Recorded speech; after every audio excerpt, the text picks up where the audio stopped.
Salut les amis, bienvenue sur mon barbecue à la française. Alors cette semaine, on va pas faire de la viande, on va pas faire du poisson, on va préparer des manalas pour la Saint-Nicolas. Allez, c'est parti.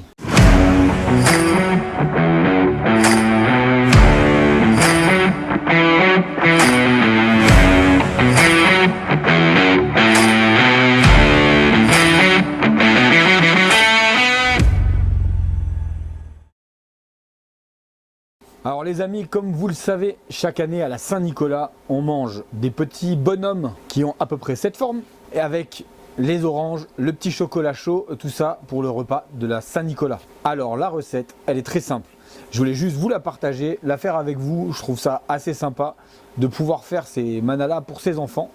Alors on dit manala dans le Haut-Rhin, maneleux dans le Bas-Rhin, mais bon, personne n'est parfait. Petite pique pour les Barinois. Et du coup, on appelle ça des petits bonhommes en brioche dans le reste de la France. Voilà, pour ceux qui ne connaissent pas. Du coup, ici, chez moi, c'est des manalas. Donc la recette, vous avez compris que moi, je la fais du coup au barbecue appelé. Et ça va me donner ce petit goût du feu de bois. Donc la recette que je te donne là, tu peux la faire dans ton four à l'intérieur. La petite particularité, si tu la fais au barbecue, c'est que tu auras le goût du bois. Un peu comme chez le boulanger. Donc les amis, pour cette recette, il vous faut pas grand chose. La quantité des ingrédients, je vous la mets dans la description, donc comme ça vous la trouverez facilement. Bon, d'abord, tu as compris, il te faut un petit emporte-pièce ou alors un couteau qui tranche bien et tu pourras couper ton manala à la main. Moi, je vais le faire à l'emporte-pièce parce que c'est bien moins chiant. Donc il te faudra 2 œufs pour la pâte entier et le dernier, on le garde pour avoir le jaune d'œuf qui va me permettre de dorer.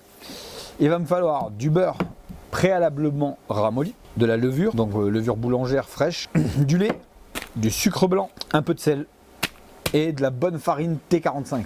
Du coup, donc moi je vais préparer ça au Thermomix parce que c'est ça qui me sert de robot pétrin. Mais du coup, je t'explique un peu ce que je vais faire et après on se retrouve avec la pâte parce que le reste, je vais pas te filmer mon robot qui tourne tout seul fermé, t'as compris. Donc petit spoiler alerte, ce que tu veux, t'appelles ça comme tu veux. Ces deux trucs, faut pas qu'ils soient en contact. La levure et le sel, si tu les mets en contact, ça pousse plus et tu as tout dans le baba. Donc la première étape, c'est donc dans le fond de la cuve de ton robot pétrin, tu vas mettre ta levure. Par-dessus ta levure, tu vas mettre ton lait tiède. Par-dessus ça, tu rajoutes ton sucre et donc là, tu mélanges. L'idée, c'est d'avoir un truc pré-mélangé au fouet à la main. Tu rajoutes tes 2 œufs entiers et l'idée, c'est que là, tu vas battre donc ton mélange avec un fouet à la main dans ta cuve. L'idée c'est de pré-mélanger déjà la base. J'espère que vous n'avez pas trop de bruit parce qu'il y a beaucoup de vent. Donc je sais pas si vous l'entendez dans le micro, mais bon, c'est désolé si c'est le cas. Donc une fois que tu as fait ça, donc déjà tu vois, tu as éliminé le lait, les 2 œufs, la levure, ok. Tu vois, déjà ça va commencer à égrener.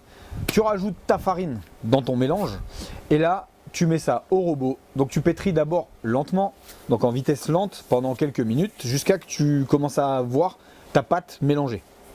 Une fois que ta pâte elle commence à ressembler à presque un pâton, tu vas pouvoir rajouter ton sel. Donc toujours pareil, si tu vois qu'il y a de la levure ou un truc, essaye d'incorporer ton sel de l'autre côté. Moins ta levure sera en contact direct avec ton sel, plus tu seras tranquille. Et environ 5 minutes après, tu regardes, tu vas avoir ton pâton pré-mélangé. Donc là, ton beurre que tu auras mis en petit dés, donc déjà ramolli, mais plus tu vas pouvoir le mettre en petit dés, mieux c'est. Et en gros, tu vas commencer à l'incorporer au fur et à mesure. Donc tu vas mettre ton robot pétrin en route et tu vas laisser mélanger. L'idée, c'est d'incorporer au fur et à mesure le beurre dans ta pâte. Et une fois que tu as mis tout ton beurre, donc là, tu es parti pour 10 minutes de pétrissage à vitesse de croisière. Donc après, selon les robots, je ne vais pas te dire en vitesse 1, 2, 3, 4, là, parce qu'il n'y a pas un robot qui fonctionne pareil. Donc ta vitesse de croisière, de si tu fais du pain, de la pâtisserie habituellement, tu dois savoir à peu près à combien tu règles pour le pétrissage normal. Donc là, les amis, t'as compris, je vais moi préparer ma pâte, on se retrouve juste après, donc tu vas voir, je vais avoir une pâte assez élastique. Donc là en gros, l'étape, une fois qu'elle est faite, tu prends ta boule, tu mets ça dans un saladier, tu le couvres avec une serviette légèrement humide, donc un torchon légèrement humide, et tu mets ça, donc si vu qu'on est dans une période où il caille, près de ton poêle ou près de ta cheminée, ça va aider à lever. Une fois que ça aura doublé de volume, on va se retrouver ici. Si j'ai encore assez de lumière, sinon on se mettra à l'intérieur. J'espère que ça sera ici. Pour dégazer donc ma boule, donc je vais la prendre, je vais la dégazer avec mes doigts. Donc vous le verrez dans les images parce que je vais plutôt vous laisser avec des images. Vous allez dégazer avec les doigts. Ensuite au rouleau, je fais une couche de 2 cm d'épaisseur. Je commence à faire mes manalas. Je récupère la pâte en trop. Je refais une boule avec, je laisse 2-3 minutes. Le temps de mettre mes petits bonhommes sur mes plaques. Je prends le reste de ma pâte, je recommence 2 cm, je refais des manalas. je mets ça sur ma plaque et ainsi de suite. Une fois que tu as mis tes manalas sur les plaques, pareil, tu couvres avec du film et éventuellement de nouveau ton torchon humide. Tu laisses doubler de volume. Une fois que tes manalas ils sont prêts, c'est pas compliqué. Au dernier moment, tu prends ton jaune d'œuf, donc c'est là où on est au dernier ingrédient. L'idée de le faire au dernier moment, c'est que ça va éviter à ta dorure de craqueler et donc tu auras un côté bien doré sur le dessus. Et là, tu peux enfourner, donc tu envoies ça à 180 degrés au niveau du barbecue pendant environ un quart d'heure. Donc après pareil, là c'est de la pâtisserie, donc on va quand même garder un œil dessus. Ta cuisson sera bonne quand tu auras la dorure à peu près que tu verras sur les images, tu vas voir à peu près quand je les sors. C'est là où tu as le truc parfait. Moi j'ai envie de vous dire les amis, on va se retrouver à la fin de cette petite vidéo. J'envoie la musique, j'envoie les images, tu connais la rengaine. Allez, c'est parti.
Bon les amis, j'espère que cette petite vidéo vous a plu. Donc vous avez vu, elle s'est terminée un peu dans le noir, mais à cause des temps de pouce et tout, et vu que je l'ai faite en fin d'après-midi, pas le choix. Petite astuce, je vous conseille de tester parce que ici on le fait. Tu prends ton manala, parce que vous avez tous, je pense, en tête de le manger sucré. Faites le test. Mousse de foie de canard, de la leverwurst, donc c'est l'équivalent d'une mousse de foie qu'on a en Alsace, de la Mettwurst. Testez-moi ça là-dedans les gars, et après vous m'en direz des nouvelles, parce que quand je suis arrivé ici en Alsace, je vous garantis que j'ai regardé les gens un peu de travers en me disant mais ils ont craqué et tout, la belle famille là, ils veulent que je mette du pâté dans ma brioche.